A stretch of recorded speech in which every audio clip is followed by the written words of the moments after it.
When people heard that Frank Fritz had passed away, many were saddened. Known for his calm personality and deep love for vintage treasures on the hit show American Pickers, Frank had spent his life searching for forgotten pieces of history. But no one expected that after his death, a secret hidden in his garage would leave even the police confused. This wasn't just a story about a collector and his cars, it became something much bigger. When the estate opened his locked garage, they found what looked like just another old car at first. But as they pulled back the dusty tarp, it was clear this vehicle didn't match anything known to exist. It was a strange-looking Corvette, but not one anyone had seen before. It had no VIN plate, just a small brass tag with odd numbers. This car wasn't listed anywhere, and that's when whispers started. Could Frank Fritz have owned a car that was never meant to be found? Frank wasn't your typical collector. He didn't chase shiny trends or buy cars just to show off. He truly loved the items he found, especially classic cars with rich history. From the first moment he appeared on TV with his longtime friend Mike Wolfe, viewers saw that Frank was different. He didn't seek fame. He enjoyed the hunt, the story behind every piece of rusted metal or vintage sign. Cars were his biggest passion. He owned a 1956 Chevrolet Bel Air, a 1967 Ford Fairlane GT390, and even a rare 1947 Cisitalia Nuvolari Spider, a beautiful Italian sports car worth over $500,000. Each car had a story, and Frank could remember them all. Some were found in barns, some bought online, and others discovered while traveling back roads. But none of them were ever bought just for profit. They were saved, cherished, and carefully stored away in his garage in Iowa, a place that had become his personal museum. As the years went by, Frank started to disappear from the public eye. In 2020, he quietly left American Pickers, saying he needed back surgery and time to heal. But things were more serious than fans realized. His health declined, and he became more isolated. Friends said he rarely answered phone calls or had visitors. His garage, once filled with activity and excitement, turned silent. Yet even during this time, Frank continued collecting. Sometimes he sent someone else to inspect a car. Other times, he bought cars online without ever seeing them in person. He knew exactly what he was looking for. One time, a neighbor noticed a strange car with faded paint being wheeled into Frank's garage. When asked about it, Frank simply said, "It's older than you think," and then closed the garage door behind it. That would be one of the last times anyone saw him interact with his collection. What exactly was in that garage remained a mystery until after his death. When the legal process started after Frank's passing, lawyers and estate handlers needed to take inventory of his belongings. That's when the locked garage became the focus. A court order allowed them to finally open it. On that day, the atmosphere was tense. Police officers stood by as the estate attorney held the key. As the roll-up door slowly lifted, a cloud of dust drifted into the air. Inside were several cars, some covered in tarps, others sitting proudly like museum pieces frozen in time.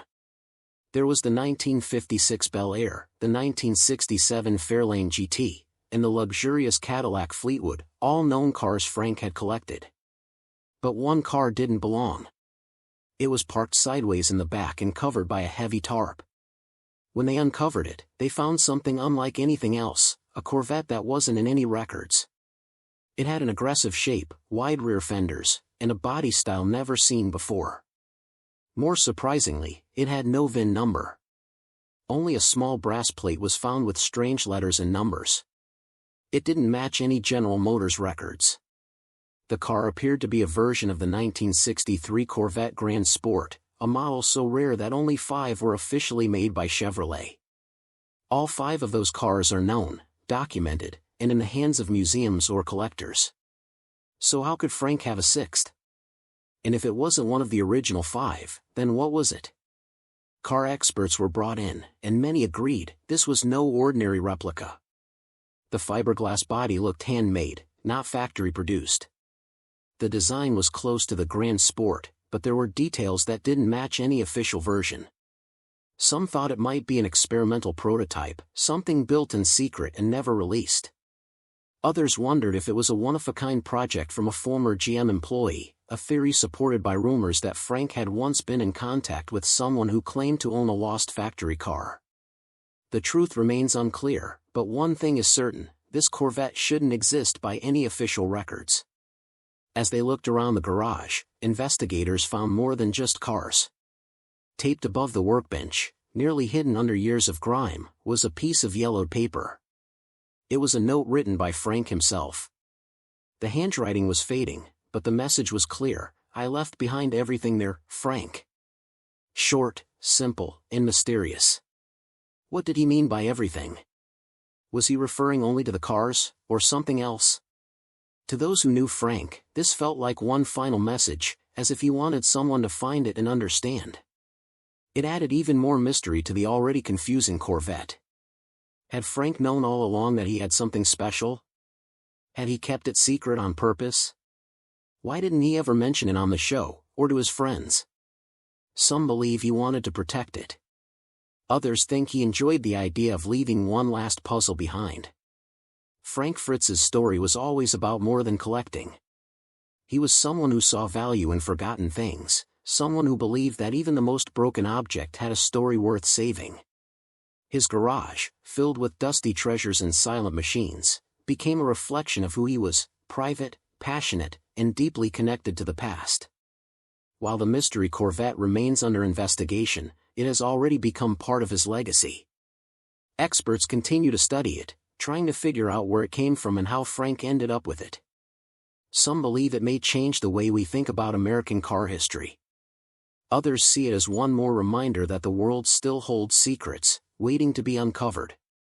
In the end, Frank's life wasn't about being famous, it was about honoring history. And even after his death, he managed to do just that, by leaving behind a mystery that might never be solved. Once news of the mysterious Corvette broke, word spread quickly through the collector community.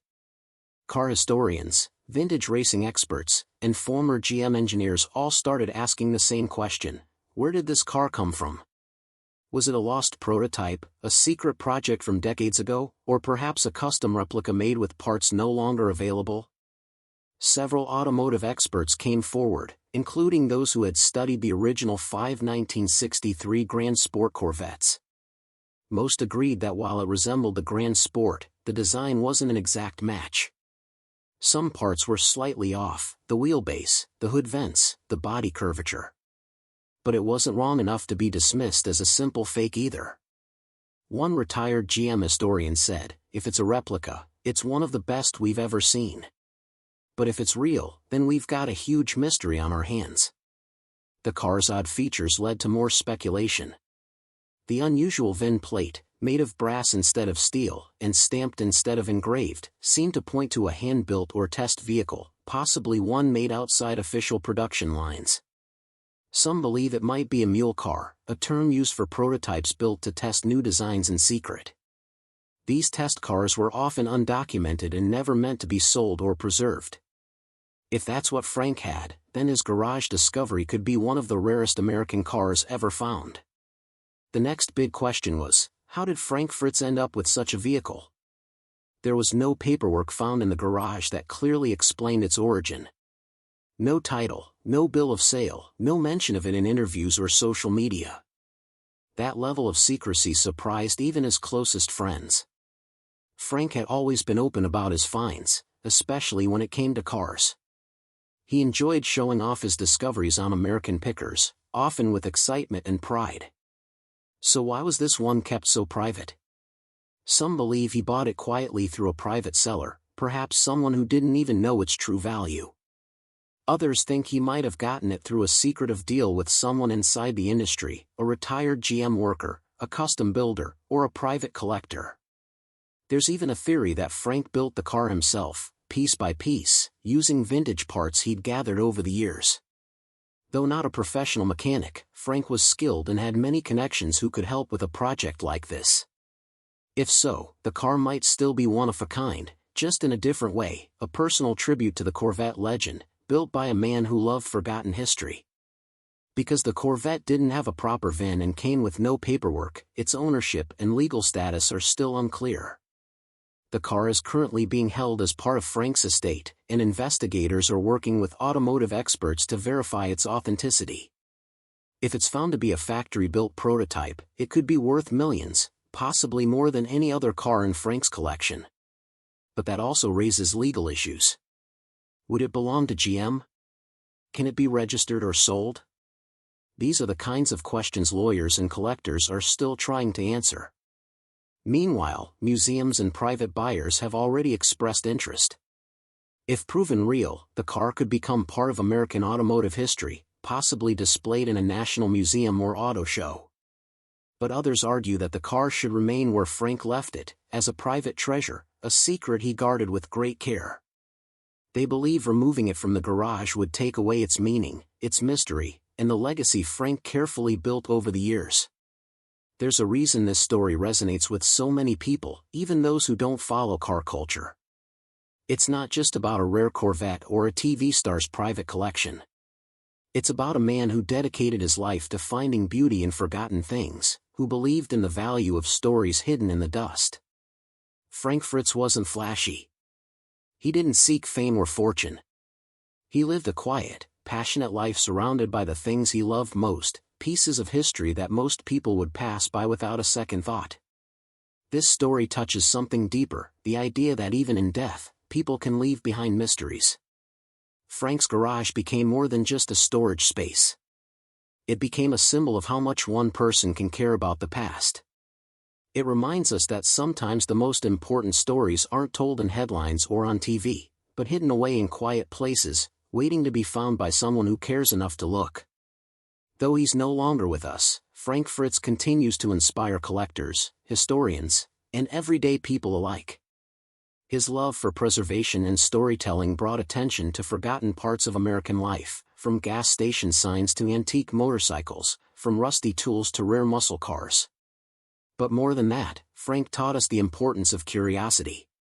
He made it clear that the thrill isn't just in owning something rare, but in discovering it, learning about it, and giving it a second life. As investigations continue into the mysterious Corvette, one thing is certain: Frank's legacy is stronger than ever. Whether the car turns out to be a lost prototype, a brilliant replica, or something in between, it will always represent the kind of mystery Frank loved most. And in that sense, he left behind the perfect final chapter, one last hidden treasure that reminds us to keep searching, keep wondering, and never stop believing that history still has secrets waiting to be discovered. And that's when the message taped to the wall above his workbench came into focus. In his handwriting, worn and slightly smudged with age, were the words, "I left behind everything there."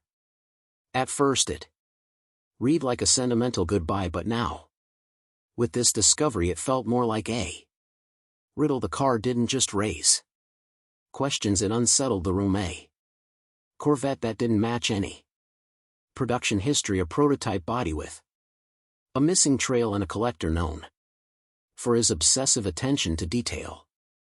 The implications were heavy. Some began speculating it could be one of the rumored Lost Mules test cars built at the same time as the Grand Sports, but never officially released. Others believed it was something even stranger, a one-off built in secret by engineers, with access to the original molds hidden for decades before somehow landing in Frank's hands. What's clear is that Frank knew what he had. He protected it, never registered it, never shared it, and positioned it in the farthest, darkest corner of his private garage, not as a display piece, more like something tucked away waiting. And now, after his death, it was finally uncovered. A car that shouldn't exist, quietly emerging from the shadows of a life spent chasing the rare and unbelievable. The discovery set off a chain reaction. Corvette experts and historians flooded forums. GM remained silent. Theories clashed. Some argued it was the greatest replica ever built. Others believed it could rewrite part of Corvette history.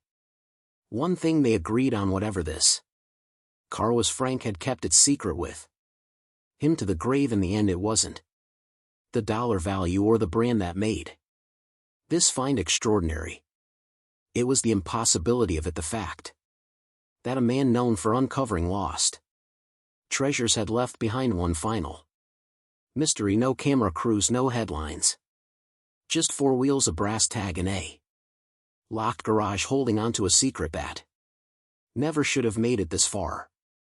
Questions that still linger. The car's discovery didn't just spark curiosity, it cracked open a vault of unanswered questions that no one, not even Frank Fritz's closest friends, seemed ready to answer. It wasn't just about what the car was, it was about why it was hidden, how it ended up in Frank's garage, and whether it was ever meant to be found at all. Shortly after the find made its way into niche automotive forums, interest grew far beyond the usual car enthusiast circles. Vintage racing communities picked it apart photo by photo. Corvette historians tried to match it against every known prototype mule car and early development sketch from Chevrolet's short-lived Grand Sport program, but each answer only raised more questions, the biggest one being, was this car authentic?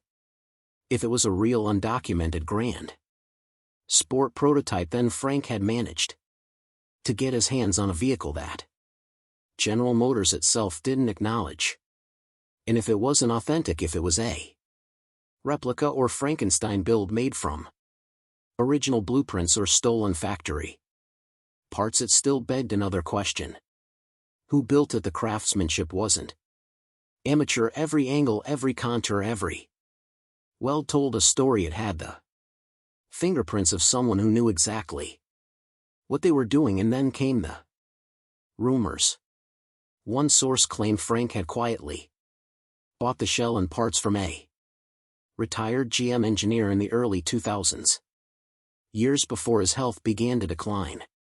Another said he had acquired it through a back-channel deal at an estate sale in Flint, Michigan, near old GM grounds. These stories couldn't be confirmed, but they kept resurfacing.